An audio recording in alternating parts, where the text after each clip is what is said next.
আসসালামু আলাইকুম ভিউয়ার্স, আশা করি সবাই সুস্থ আছেন।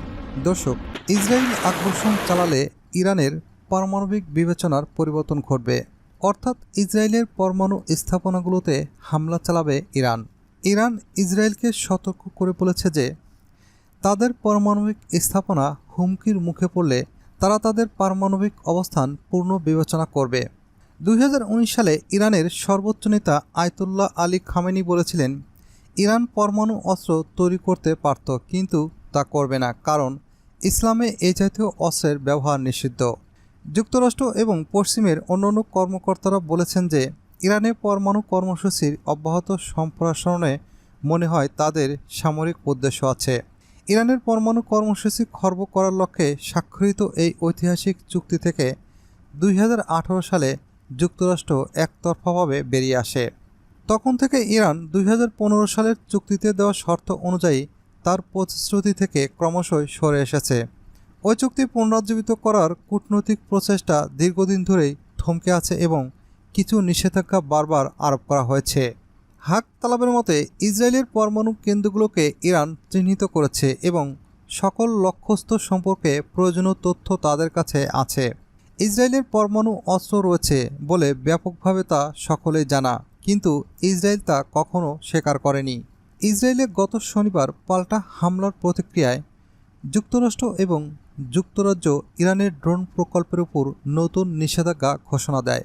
এর পরপরই এই সতর্কতা জারি করে ইরানের পারমাণবিক স্থাপনার নিরাপত্তা তদারকি মেজর জেনারেল আহমদ হক তালাব। ইসলামী প্রজাতন্ত্র ইরানের পারমাণবিক মতামত ও নীতি পুনর্বিবেচনা করা সম্ভব এবং কল্পনা করা সম্ভব যদি ভুয়া ইহুদিবাদী শাসক আমাদের দেশে পারমাণবিক কেন্দ্রে হামলার হুমকি দেয়। তালাব ইসরায়েলকে সতর্ক করে আরও বলেছেন যে ইরানের স্থাপনাগুলোর বিরুদ্ধে যে কোনো আগ্রাসন ঘটলে ইসরায়েলের পারমাণবিক অস্ত্র ঘাঁটিগুলোতে এর প্রত্যুত্তর দেওয়া হবে, যা ইহুদিবাদী রাষ্ট্র কখনোই স্বীকার করেনি। ইসরায়েল গত সপ্তাহান্তে ইরানের পাল্টা হামলার জবাব দেওয়ার প্রতিশ্রুতি দিয়েছে, যেখানে তেহরান 300টিরও বেশি ক্ষেপণাস্ত্র এবং ড্রোন নিক্ষেপ করেছে।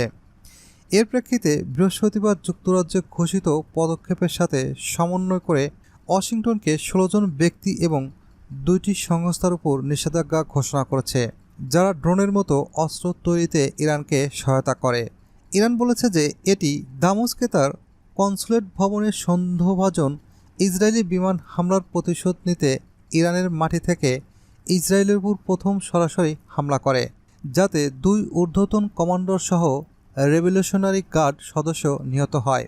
যদিও যুক্তরাষ্ট্র এবং অন্যান্য পশ্চিমা মিত্ররা ইসরায়েলকে সংযম দেখানোর জন্য চাপ দিয়ে আসছে, এই আশঙ্কার মধ্যে ইরান ও ইসরায়েলের মধ্যে শত্রুতা মধ্যপ্রাচ্যের সার্বত্রিক সংঘাতের সূত্রপাত ঘটতে পারে।